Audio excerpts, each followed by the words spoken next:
Hello, everyone. You're listening to Those Are the Girls. I'm Mallory. And I'm Bailey. And we are changing culture and bringing back traditional values. Just before the episode starts, I want to let everybody know that we will be discussing the Netflix movie Cuties, and there will be some adult content. So if you have kids, maybe find a different time to listen, or just make sure you're aware that there's going to be some adult words used in this conversation.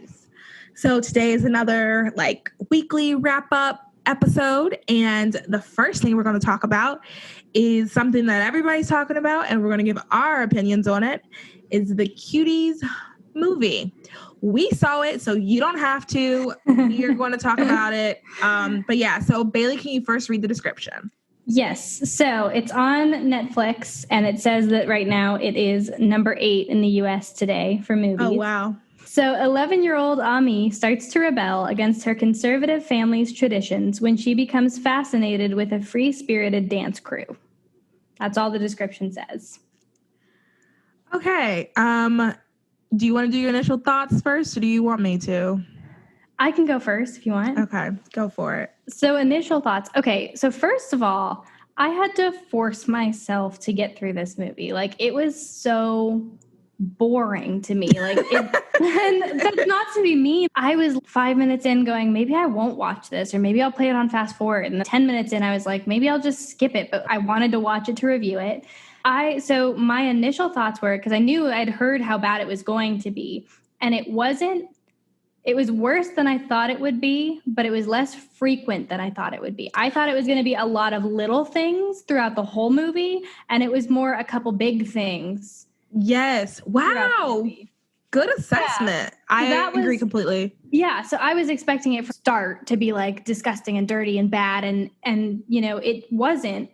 And it was very subtle in some parts and very obvious in other parts. But yeah, it was subtly there, but it was just it was a boring movie. And then I knew it was in French, but I guess I've never watched a movie where they've dubbed over it. Right. And so I was confused, when the girls were talking and you hear this voice and then the girls would stop talking, but their voice would keep going. And you're like, she's not. So it got a little confusing, especially when all 4 girls would talk at each other. It was I can't tell who's talking. So that I struggled with a little bit at first, and then I kind of. You should watch anime. Those of us that watch anime, we're used to that. Keep going. Okay, that's good. That's good to know. No, I mean, it definitely, to me, it was very sad. Not just in the exploitation, because it was exploitation, but in the fact that it's so true. The videos that they were watching to learn their dances reminded me of WAP. And I was I can imagine my 11-year-old daughter, when I have one someday, watching WAP and thinking, oh, this is no big deal. And so that's the whole premise of the movie. And this is one thing that I thought was interesting, was they were trying to show sexual exploitation and what happens when parents aren't involved and social media raises the kids, which I think they did a good job at showing. I think that is what would happen. The problem is, I feel like they crossed that line of saying, we're going to show you what could happen and we're going to be dirty ourselves and promote it. So it wasn't the movie wasn't about promoting it. I mean, you saw during their dance number, people were in the crowd were what is happening? Don't watch this, honey. This is bad. So there was that obvious understanding of this is not a good thing, but there was a lot of subtle, her learning. If I use my body, I can get what I want. And those security guards, getting out of things yeah. There were a lot of things that were really dirty and really bad. And I feel like it just exploited those little girls that were doing the movie. And it does make it okay. I saw somebody say, if you had this on your computer, you would go to jail, but because it's on Netflix, it's art. Yeah. I mean, if you had this on your computer, you'd be a pedophile. And because it's on Netflix, it's okay. Yeah. So, yeah, I just think that they crossed that borderline of too real. You were too much about it, that it crossed the line over what could happen to what's actually happening on the set. Yeah, no, I agree with a lot of what you said. The only thing I'm going to kind of sort of disagree with is I don't think it was as obvious as they wanted it to be that what she was doing was wrong. Because I will say, you're right, the mother covered the daughter's eyes, but I will say the guy was into it, that was watching. I noticed that. Yeah, the judge, yeah.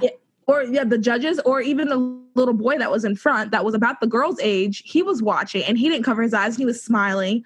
So I think that the overall, like you said, like I get what they were going. And at first I was like, okay, maybe this isn't as bad. Like I get the message they're trying to do, but it was just like you said, it was a lot of tiny moments. And I mean, like the dancing thing is what just completely threw it off. And I don't think that it really encompassed like why. I mean, I guess it did because you said the people were upset in the audience, and then she ended up going back to her. It ended with her jump roping, which is a sign of innocence, which was, you know, part of the writing supposed to show that. So like, I get that, but I feel like here's my other thing. Who are the target market? Because if I am this 11-year-old watching, I don't know, like, I don't think the younger people, because the reality is they're probably going to watch it because it's little girls. Obviously, like, we don't, at least I don't. Right. Well, we grew up watching Hannah Montana and things with 11 or 12-year-old girls in it because that's what you watch when you're an 11 or 12-year-old girl. Right. Right. So I don't know, like, if they would fully get the message, and like the parts where with the, so also too, the other thing is they were kind of sort of reminded me of this movie 13. You've never seen that, right? 13, the movie. Okay, so it's very interesting. It's kind of similar. It's with baby Vanessa Hudgens. She's probably like 14 or 15 in it. Like, oh, wow. And I don't know who the target market is. I remember trying to like quote unquote sneak and watch it as a kid. And my mom saw it. I had to turn the channel. But then when I was in college, we got HBO for free. And I watched it in college. And it's very interesting because it's about this girl. She's in the 8th grade. She was a sweet girl. She grew up. And then she went to, it was back when she was going to the 9th grade. I think back when 9th grade was still considered middle school. It's an old movie. And then she met these girls and she pierced her belly button and she like started drinking and she was doing all this stuff with boys, and then she started cutting and she started stealing and doing all these things. And it kind of reminded me of that. But I think a little bit of the difference was during that movie, I felt like we understood that it was wrong. And like at the end, it was very like cathartic because her mom found out and was like, hey, I love you. Like really embraced her. And they had this crying scene that makes me cry every single time in the kitchen. And she just starts sobbing. Her mom starts sobbing. And it's like, okay, we know like, okay, something's not right. And I feel like I didn't really get that feeling as much watching this movie. No, I agree. I think that they like, not the way that they advertise it, because they advertise it very poorly as well. But the intention, I think what the writers and directors wanted was to show that it was wrong. Like, I think that was their overall goal. And I just think that they failed miserably at that. Because I agree with you. I don't think it was obvious. Like, the parents were saying, like, close your eyes. And they were, like, you could see people in the audience, like, shaking their heads, like, this is kind of crazy for 11-year-olds to be doing. But nobody stopped them. Nobody ran on stage, like, hey, this is terrible, you know? And I think a lot of it too had to do with the filming. When you've got the camera, even though they're dressed, like when you've got it in their boobs and in their crotch and you're focused on their bodies, they're 11. Stop. Because that, you don't need to showcase that. You can be zoomed out and show all the girls dancing and not zoom in on them doing sexy moves. So I think a lot of it was the way that they filmed it. Yes. And I think to be 11 and to have a camera in that area and to be like dancing sexy for it, like that's terrible. So the two worst scenes to me were those security guards in the that was awful. That was horrible. Awful.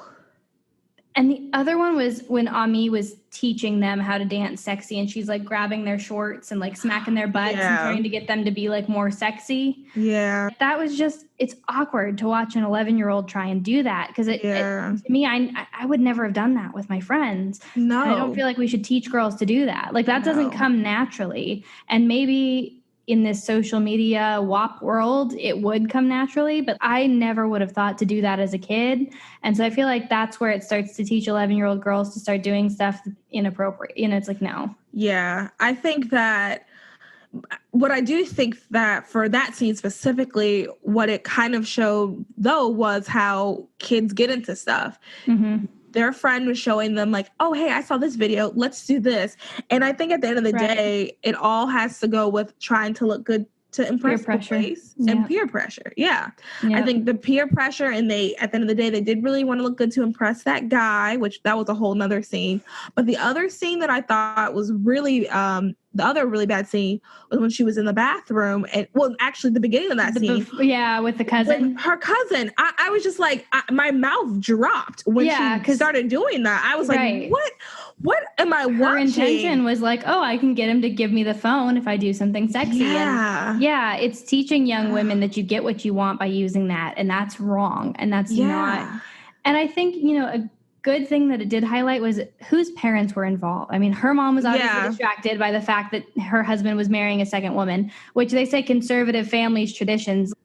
To us, that's pretty out there. I mean, to have a second wife, especially if you're a Christian and you're a Bible-believing Christian. Yeah. It's one wife, one man, one woman. That's it. Two wives.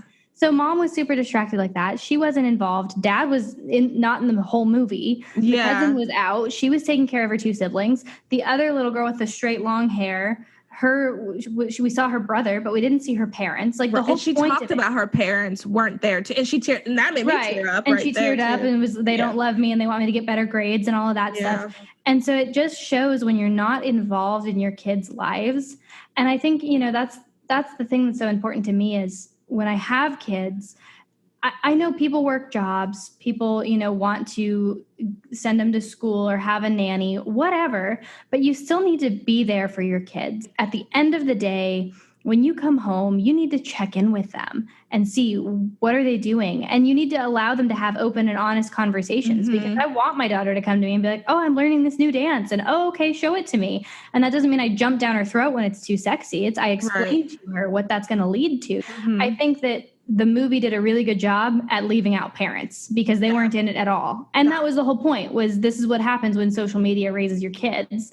And so it was true in that aspect. I just think they way overdid it. They went too far. The girls. It was not good. I can see why they thought it would be powerful, but it's not. And then it was just confusing. I mean, all the things with her dress bleeding, like I guess that was supposed to signify her starting her period. Yeah, I didn't know what was. So the dress, I think the dress was supposed to be a motif throughout the whole movie. Yeah, because it was represented like her fear of her dad getting remarried and she didn't want him to come home. And like that's where all of her anger was stemming from, was that her dad was leaving her mom. Okay, yeah, the whole dress stuff was weird. Yeah, so that was weird. And then she never wears it. And then, I mean, there was just, it was a weird movie. Like you said, I don't know the target audience because if it was for adults, that's terrible. If it was for kids, that's also equally as terrible. Like it was just terrible. And it was boring and it was slow. And the only reason you'd want to watch that is either to review it like we did or because you want to see something that you shouldn't be into. I think I'm with everybody that says take it down. I mean, cancel Netflix is one thing. Like I get people watch other shows on there. Like I watch Supernatural and I don't know if I could watch it anywhere else. For sure, cancel Cuties. Like get it off of Netflix. Yeah. Nobody needs to see that movie. It's a bad movie. Overall, that's my thought. Yeah. Oh, same. Like I just was really I was just really shocked because like I said, like it started off not as bad. Right. It was just I thought it would be. The only thing was like her and the choir, she was dancing, but it was kind of cute, It was like dancing while she was doing her laundry. No big deal. Right. Which, 11-year-olds do. And then I guess the other thing too, this is the thing that also blew my mind was that they were 11. I didn't read the description, so I didn't know she was 11. And I guess I feel like nobody ever talked. I didn't know they were 11. I was over here thinking they're like 13, 14, which is still wrong, but 11 is so young. That is so young. That's like that's like end of elementary, beginning of middle. That's like 6th grade. Yeah. Grade was a hot mess, but I think it was a hot mess for everybody, but it was a hot mess. Yeah, but not like that. No. And I think that's when you're most vulnerable too. I think that, I once again, do not recommend the movie. Do not see it. But I think that the positive out of it is it just shows how kids get into stuff. And then it shows how, like you were saying earlier, with the parents not being involved. And I think with the kids getting into stuff, that's why like being a parent is a huge responsibility. And I think that especially in our self-care, self-love or whatever culture we're in, everybody read You're Not Enough by Ali Basteki. you should read it. And with that, we get so much into the, well, you know what? I've had a long day and like I deserve some time off. I'm the parent. I deserve it.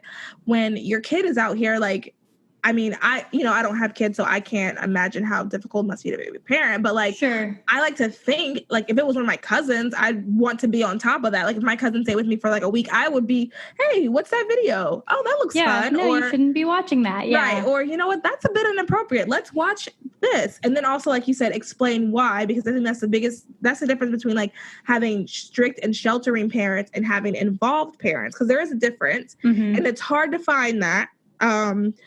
Because also too, when you have the strict sheltering parent, for like that girl, her parents were like, the point was they were like super religious. Mm-hmm. So, and also I thought it was interesting that they made the family Muslim instead of Christian, because I think that if this was made a couple of years ago, they would have made the family Christian. That's just, well, I think because it was a French film, that's a big difference. Because I think if it was made in America, they for sure would have been like Christian or Catholic. Probably. But because it was made in France, they've got some different cultures and that's different a good laws point. And stuff. And so, which is why he was allowed to marry a second wife. Like even Muslims here in America can't marry a second spouse. I mean, well, now they can in Massachusetts. But, the point is there are still things that are illegal here that aren't in other places. So I think because it was a French movie originally, that's why it was. Fair. Yeah. Okay, that makes a lot more sense. But yeah, so it also brings me to everybody's talking about human trafficking now. It's like this hot topic, which is great. I'm glad we are. We should have been talking about it for a while. It should be a hot topic. It should be trending. Yes, and it makes sense. But I think this is a good example of like I do believe, I'm sure there are human trafficking rings somewhere. But I don't think that's the norm. I think that it happens, but I don't think that's the norm. The norm is regular. The girl's name was Amani, right? Omni is upset with her mom and dad. So she goes out and dances with her friends. This random guy who's really cute and nice says, oh, hey, who are you girls? Oh, hi, blah, blah, blah. Oh, you know what? Here's a cell phone. Yeah, just text me. Don't tell your parents. And then a couple weeks later, oh, hey, you guys, I love that dance you guys were doing. Hey, how about you come with me?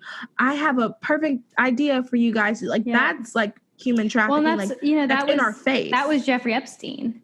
He would get girls over and just, you're just going to give this guy a massage for like $200 and then, that'll be it. And he would convince them to all bring friends. And so friends were bringing friends, and they were all getting paid to come give him a massage. And it turned into so much more than that. And they were so young that they didn't know to say no or what to do or how to, a mansion with this older man. Like, what do you do at that point? And so it does. I think, I'm just going to make a little bit of money by giving this guy a massage. Cool. And then it turns sexual and you're like, whoa, I wasn't expecting that, because you're 11 or 12 or 14 or whatever. Right. Your brain isn't mature enough to handle or think about that. Yeah. Yeah, and just so people know, because I know that when people are now getting frustrated, people saying stuff about like human trafficking because it's, people say it's a conspiracy or whatever. I have actually had some training, and I did my senior thesis in undergrad on this topic. So I know a thing or two. And one of the things that they were talking about is how with human trafficking, especially like with in the US, it's things that there are girls out there that we're thinking they're just being fast. So like she was saying how, so in Charlotte, we have the CIAA, and the lady who was training us was saying how like sometimes you'll go to the CIAA and you'll see these like younger girls and they're like wearing the short, like booty shorts and like, the crop tops and everything.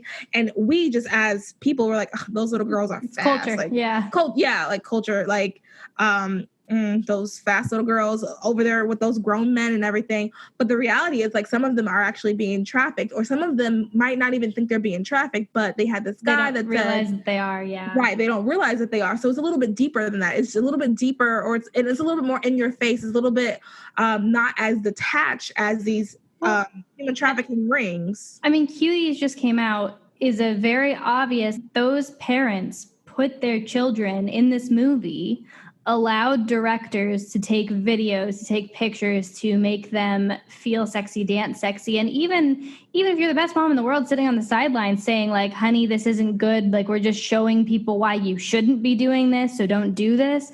You're still letting a camera come in and so close and personal. Like, that's exploiting your child. Yeah. exploiting your child for money. And that's the like good version of that. It could just be parents who don't care, who are detached and just say, yeah, go make me some money, kid. Like, right.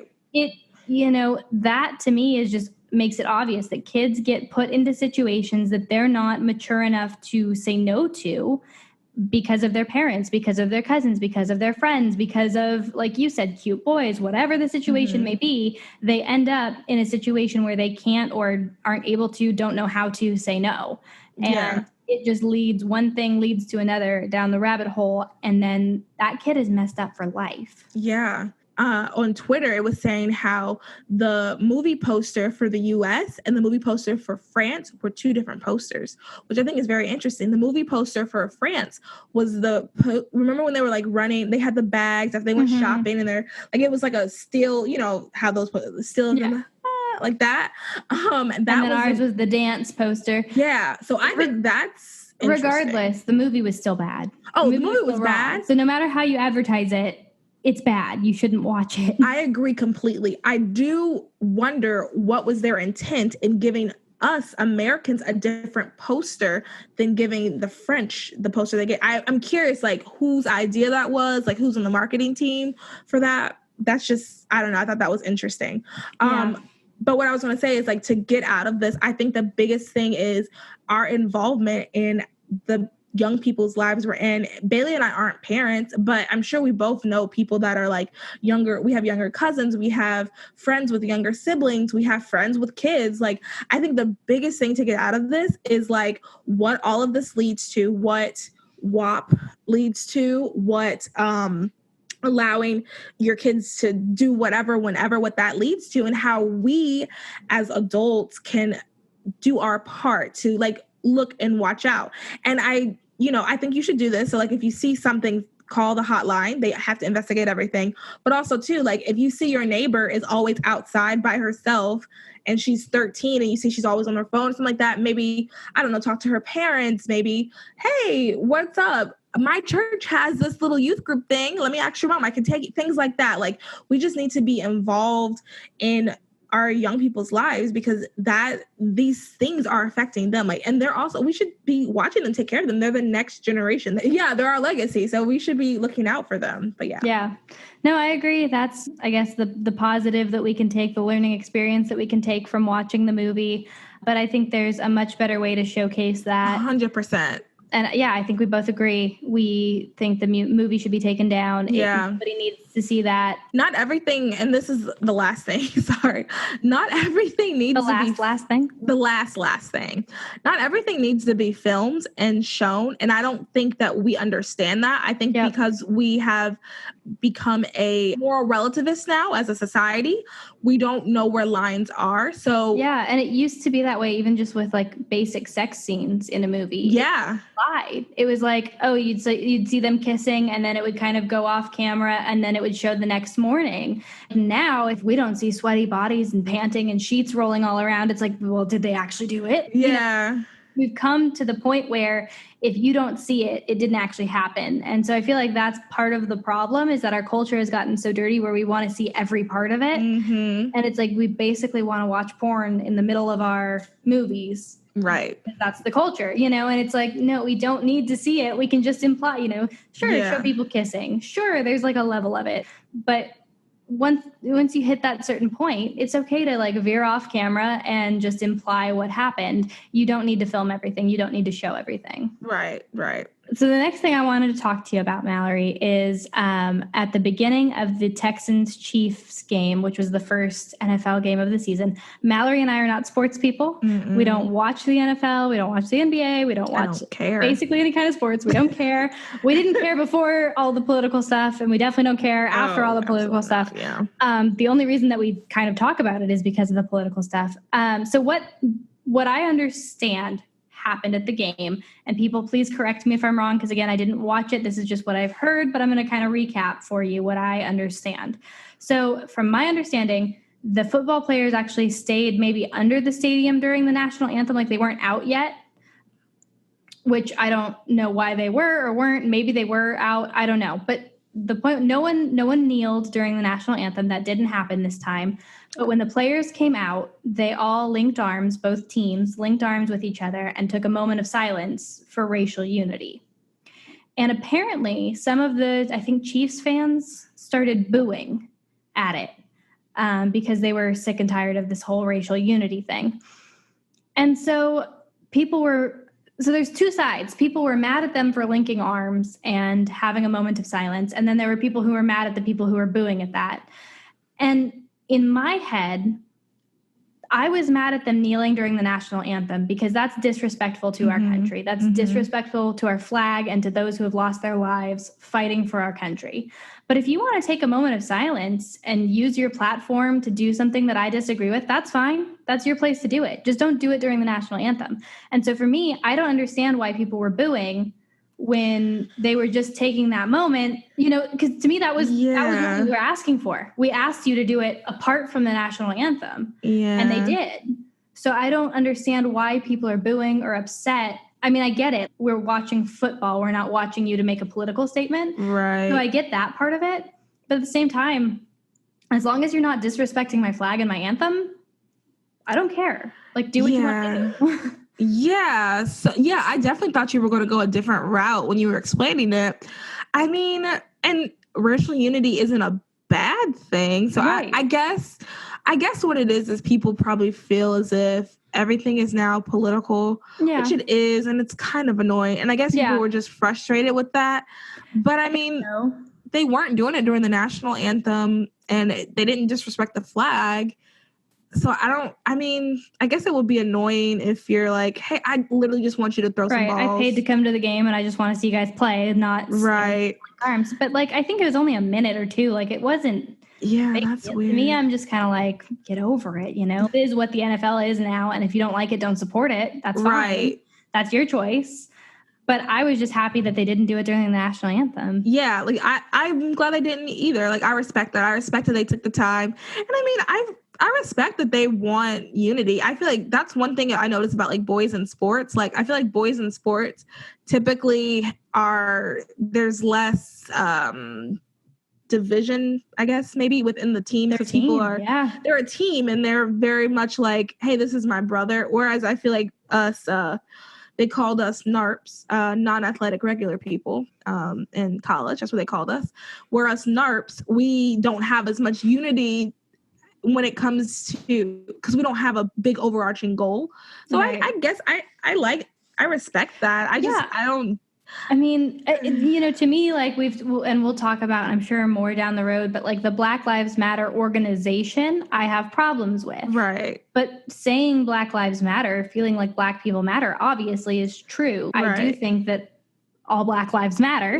Right. And unborn, and that's controversial too. Yeah. And so that's the thing is, everybody's got their own opinion, whether you think all lives matter, all Black lives matter, Black Lives Matter, the organization matters, right. Unborn babies, preborn babies, matter, don't matter. We all have different levels of what we think matters. Right. But there is a level of respect and disrespect. And I think, we can talk about why we disagree with the Black Lives Matter organization, why we think that that's bad, why it should be defunded, why it shouldn't be praised as heroes, all of that. But we don't have to be disrespectful toward them. And right. Same thing with us. During the national anthem is disrespectful to our country. If you want to have your moment of silence, even if it's for the Black Lives Matter organization, I don't feel like I have the right to stop. That is free speech, right? You can have that moment. Just don't do it during the national anthem. So that's kind of where I fell on that. And I felt like I wanted to say that because I feel like people thought after all the booing, all conservatives were, I can't believe they did a moment of silence. I hate that. And I don't hate that at all. I think it's fine. Thank you for not doing it during the national anthem. Like, thank you for picking a separate moment to do that. I thought that was exactly what we had been asking for. Yeah. Yeah. No, I agree. Something you said, I should have written it down. It made me think of a point. So you were saying we all have levels of what matters. I do want to add this. I do think that I think everybody agrees that everybody matters. I think the preborn thing people get, that part is a little... That part, not everybody agrees. Yeah, not everybody agrees. Yeah. But I think everybody agrees. And I think that even people who get really upset and do the whole all lives matter thing. I think they still think that Black people matter. They do. Of course they do. Right. And I think that Black people that say Black lives matter still think that all lives matter. Right. I think the biggest thing is how we go about it and how we perceive certain issues. Right. I think that's where the disparities lie. Well, right. And when you can say Black lives matter, but you can't say blue lives matter. And that's the thing to me is if a Black person dies and you can say Black lives matter, but a cop dies and you can't say blue lives matter because it's racist, that's wrong. Right. 2 people still died. Both of their lives mattered just as much as, one didn't matter more than the other one. Right. They both died. They both matter. So why can't I say blue lives matter? And it becomes, well, that's racist and that's wrong and cops don't matter and, all this stuff. Yeah. Sorry, I disagree. I think everybody matters. My problem is with Black Lives Matter, the organization, not the words, not the feeling, the sentiment that Black Lives Matter. Of course, I agree with that. It's just the organization that I disagree with. Yeah. So on that note of different things matter, people matter, Black Lives Matter, Blue Lives Matter, hashtag all buildings matter trended on Friday, September 11th. Tell me your thoughts on that.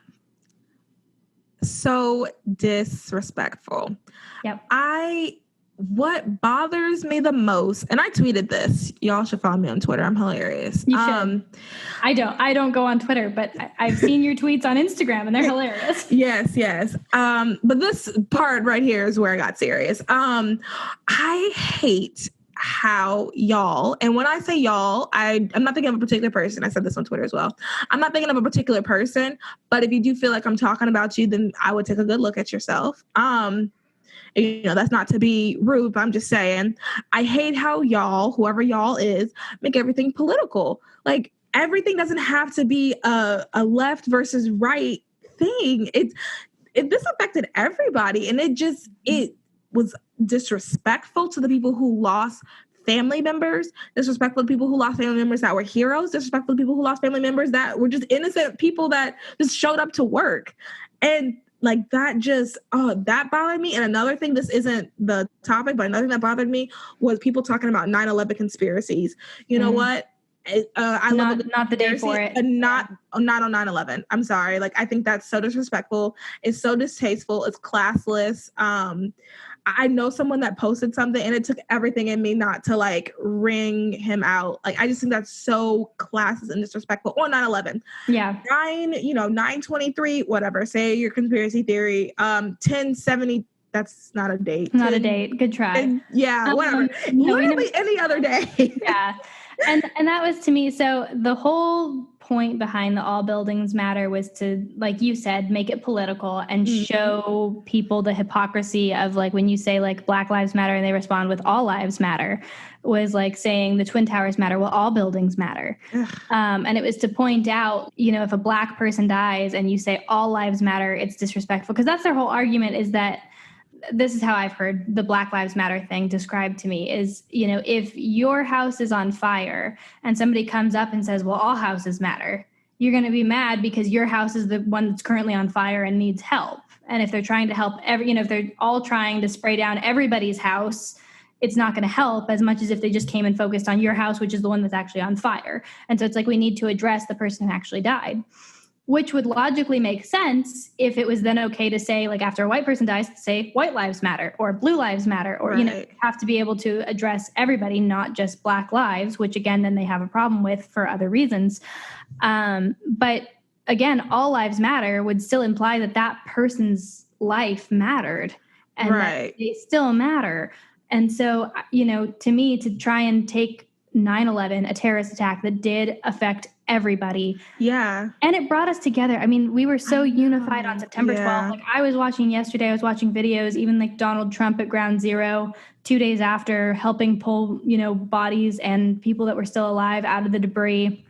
I read stories about dogs who were in there, trying to find people who were still alive, trying to find survivors. Yeah. Like, I read so much yesterday on heartbreaking stories, reading the names, reading the pregnant women who had unborn children, who they do list in the memorials, which is fantastic. I love that. Yeah. But, you take all of that, all of these people who died, who sacrificed, who lost someone, who loved someone, who worked hard, regardless where you fell on that poll. Like I didn't have anybody personally that was affected in 9/11. I didn't have anyone there. I didn't have anyone who lost their job, lost their life, lose a friend, a cousin, whatever. I don't know anybody who was personally affected by 9/11, but I know that everybody in my life was affected by 9/11. It just was such a heart-wrenching thing to see.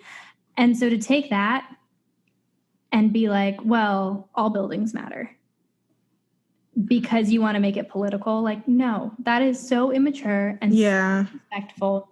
Make your point another time, but not now. It's 9/11, you know? Yeah. 9/11, stop it. This is our country's most profound day to stop and take a moment of silence and recognize lives lost, not to make a political statement and get your tweet trending. Yeah. Yeah. I mean, it was just, it was so disrespectful. Like, and, you know, I guess I shouldn't be shocked, but I kind of was. And I shouldn't have been, but I was in the sense of like, I thought we would at least take this day to take a break. I mean, Joe Biden and Mike Pence elbow each other, like smiling. Yeah, they did it. Like, why can't we in Twitter world do it? Well, and that's the thing. That's the other thing that I thought was, you know, so for me, the shock factor, it wasn't there because they've done this before. Apparently this didn't trend, but people started saying like all buildings matter in like the 2016 September 11th. So this isn't the first time that hashtag has been used. I think it was the most popular this year. But at this point, like Ali Stuckey said the other day on 9/11, she said that this is the first generation will have voting that weren't alive for 9/11. And so I think a lot of it stems from the fact that, you know, you have people who are 18, 19, even 20, 21, 22. You know, I was only 5 when that happened. I remember parts of it like we talked about, but I don't remember it fully. And I just think that they don't respect, you know, like we said, it's like they look at it like we look at World War II, where it's like, oh yeah. That's, or Pearl Harbor. Right. Or like Ilhan Omar, who, you know, said some people did something. Some people didn't do something. You know, 4 planes got hijacked by 19 people and they killed close to 3,000 Americans. Yeah. And there are still people dying from having lung problems from the debris. Like the toll is still going up 19 years later. And cancer. Cancer, all the stuff that was affected that people don't even think about. Yeah. You know, and that doesn't count. Like I was reading about the rescue dogs, but there were 300 search and rescue dogs at Ground Zero. And a lot of them didn't make it. A lot of them had problems afterwards. Some of them were so depressed they wouldn't eat after they found dead bodies and they died. Like sad. They don't think about any of that stuff. And I mean, not that animals are more important than people by any measure, but it's just like the animals were so affected by it. Imagine how we are affected. Yeah, way more affected. And so it's just like if the animals are that depressed, then the people are depressed. And these kids, they just don't see it. And I don't know if it was a kid that started it or if it's just adults that are being immature and disrespectful. But either way, it was not a good move. No, it was not. It was just, it's sad. And I really hope, I always try to remind myself that Twitter is not the real world. And I just really hope that it was a select few in the sense of like obviously it wasn't a few if it's trending, but compared to the rest of the world, I just really hope that's not a sentiment. That's not what people are going to be thinking all the time. Yeah, no, I agree with you. I hope that is not how the rest of the world thinks. I hope that people respect that day and honor it. And again, never forget. I mean, that's the whole purpose behind that, is that you should never forget what happened, regardless of if you were alive or not. You should always respect that day and the lives that were lost. And I think another thing that I just thought about, was, you know, for me in my brain, I hear 3,000 people and that's a lot. But like with the COVID numbers and people dying, like, you know, or people hear about the Holocaust and they think 6 million, and there's a lot of people who go 3,000. Like it just doesn't sound like a big, like, whoa factor. But I have to remind myself that it was 3,000 people taken out in 3 buildings, 4 airplanes. It's not like it was a bomb. It wasn't a years-long war. It was one day in a few hours' time. there were 4 airplanes that killed 3,000 people. And I just imagine like going to my office, and back in Albuquerque, there was probably 60 people in my office. So I think about how many of my offices, like how many of my coworkers, I cared about all of those 60 people in my office. Yeah. And so you think about that, all up and down those stories, 3,000 is a lot of people. That is a lot of Americans. Even one American dying in a terrorist attack is too many. Mm-hmm. So I think people don't get that shock, that wow value. Like it's like, oh, 3,000. Like that, what a letdown. It's only 3,000. And it's like, no. Wow, yeah. 3,000 people died. And if you downplay that, you're so disrespectful, because that's huge. 3,000 Americans, 3,000 spouses, daughters, sons, fathers, cousins, people's loved ones died. Yeah. 3,000 of them. That's a lot. Yeah, I think you have a good point there. I think we're desensitized at this point because, I mean, also 2 wars. Like, we've been in so many wars. Right, you hear the death total of World War II and the Civil War, and you're like, oh, that's a lot of people. Or even, like I said, COVID. Yeah. You see all these thousands of people, and population percentage-wise, it's a very low percentage, but it's still a lot of people. It's still a lot of people, yeah. Man, yeah, that's a very good point. So to wrap it up on a more, a less sad note, less serious note, I want to ask you, what was the last good movie you saw? So I just made my husband watch a movie. We watched Pitch Perfect for my birthday, which he hated. Wait, which one? The first one. Okay. That's the only one I've seen. Oh, okay. Yeah, the second one's terrible. The third one's okay. So it's the best one is the first one, the worst one is the second one, and the okay one is the third one. Okay, I'll keep that in mind. But yeah, he hated the first one, so that's the best one. So it's not going to get better from there. But we just rewatched a movie. I don't know if you saw it. It was made in like 2011. It's called Real Steel with Hugh Jackman. Mm-hmm. And it's about fighting robots. And it was funny because when they made it in 2011, they said like 2020. It was in the year 2020 was when they had all this technology for like fighting robots. And they had like these like handheld glass phones, and like it was all very high tech. And I was like, yeah, they had pretty high expectations for what 9 years down the road was going to look like. But it's definitely not that. It's like, yeah, no, it's not 2020 because no one's wearing a mask in here. That's funny. It's a really good movie. It's just it's very like cute, heartwarming underdog kind of story. And it's about, the father and his son reconnecting and fighting robots. And it's really fun. So that's the last movie that I watched. What about you? Okay. The last good movie that I watched was kind of a while ago. It's called Coherence. And it's really...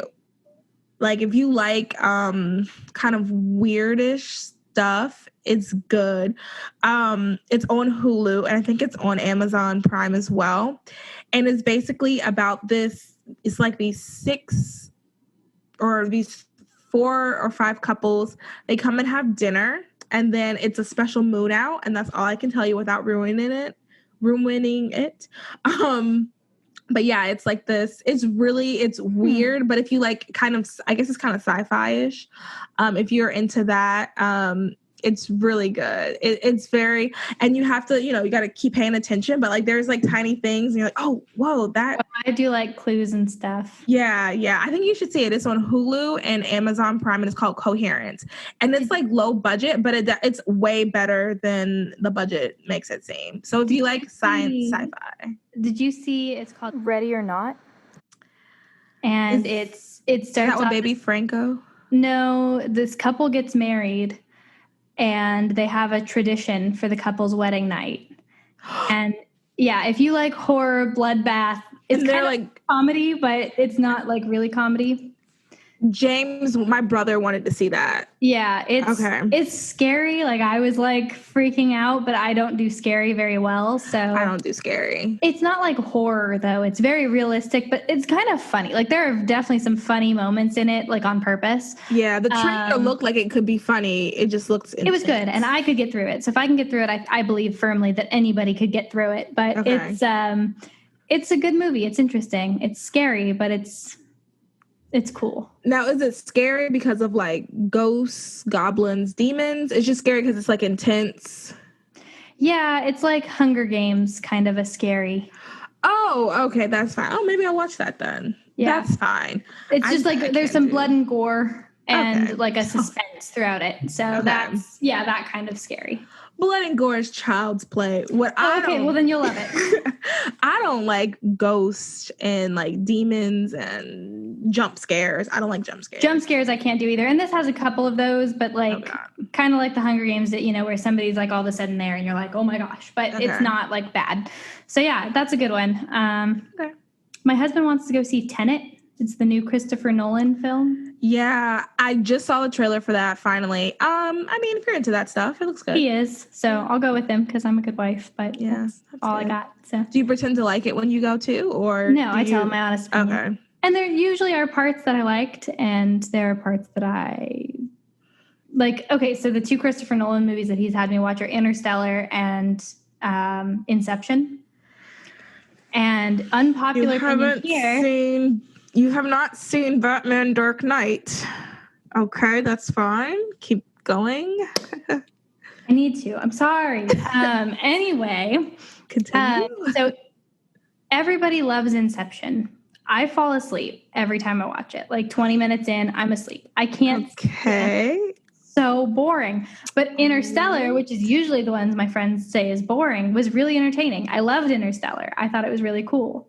And like explaining time travel and like saving the world and stuff. That was. Wait, I haven't seen it, but I really do want to see it, so don't tell too much. That's all I've got. So. Oh, okay. Yeah. I do know something about time travel. Yeah, so I mean that's basically the premise of the movie. So I don't think I'm giving too much away. So yeah, someone said you have to be an intellectual because people were talking about how they don't like it, and then this guy, of course, it was a snobby guy. He was like, "Well, you just have to be an intellectual to understand Interstellar." And I was like, "Well, actually, I haven't seen it, so." Yeah, no, it's not. I mean, Ryan and I had some in-depth discussions about like how time travel works and stuff, but you don't have to know that to watch the movie. So you're good. So, okay, after this, we can really wrap it up, but I just thought of this. What form of time travel do you like, I guess? So like the time travel where you can travel forward and backwards in time, but there are fixed points in time that you cannot change. And that's like Doctor Who. The time travel where you end up in a loop. So you change this, but then no matter what, you still have to go back in time. So then you just end up in a loop. And a good example of that is this show called Misfits on Hulu. A movie called Harry Potter.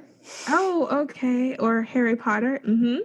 And then, or the other type of time travel where you create a whole nother timeline. Like you can't necessarily go back, but if you do go back and change it, you just break off to the other one. Which one do you think is more fun, I guess? I was going to say true, but I don't know. I think probably the last one because I feel like that's the most realistic maybe, where like if you go back and make a different choice, it's going to change every timeline from that on out. Because like a good, like in Supernatural, they talk about that too. And I don't want to spoil much of that, especially because I think it was in one of the later seasons. But the idea is like, they go back and undo a thing that happened in history. And like 50,000 people who are supposed to be dead aren't dead anymore. And so obviously they have kids, which affects who gets married to who and who has kids with who. And so then there's more people. And the spinoff effect, there ends up being like 1 million people on Earth who wouldn't have been had that actually happened. And so it's like when you change history, you alter the entire timeline for forever. And to me, that makes the most sense than like going back and like not being able to change things. Because I feel like if you were able to go back, you'd be able to change things. But then you're going to have to live with the consequences of what you changed. Yeah. Yeah, that's also how it is on The Flash, too. Once again, I'm not going to spoil The Flash, but, like, Barry Allen goes back and he changes some things, so their timeline is messed up. And they also have different, they have a timeline. They also have parallel universes, but that's a whole other story. That's like Fringe. Those Yeah. shows and TV shows. Okay, we could get into this forever. This is a rabbit hole. Okay, yes. Last thing, I'm going to say mine really quick. I like the fixed points in time because I think that makes sense. And then just to throw Christianity in there, I feel like, for example, Jesus dying on the cross, no matter what has to happen. And I feel like there can't be a timeline where it didn't happen. So I feel like that would be a fixed point. Like no matter what happened, Jesus dies on the cross. So that's just, for funsies. Okay. Yeah, I could agree with that. Yeah. Unless there's an alternate timeline where Adam and Eve didn't commit the sin to cause the fall, then Jesus doesn't need to come die on the cross because there's no fall. Fair. But here's the problem with that. That would only mean there's only 2 timelines then, because there can't be infinite timelines. If there's infinite timelines, there's going to be one where Jesus doesn't. Right. Yeah. Okay. Well, this is where my brain explodes. So I'm going to call it a day. Right. We'll wrap it up. Watching. Yes. Thank you. Let us know if you watched Cuties, what you thought of it. If you didn't watch it, don't watch it. Like this episode, leave us a comment. Let us know. Tell us your favorite timeline or time travel thing. Time travel. Tell us what you thought of All Buildings Matter. Tell us what you thought about the NFL. Please tell me what you thought about the NFL. If people should be booing, shouldn't be booing, why I'm naive for wondering why they're booing. Let me know all that, and that'd be great. But yeah, we'll see you guys soon. Yeah. Bye. Thank you guys for watching today's episode of Those Other Girls. Make sure you also listen wherever you get your podcasts. Yes, and make sure you subscribe, you like, you comment, and you share this with all of your friends. And make sure you follow us at Those Other Girls Podcast on Instagram.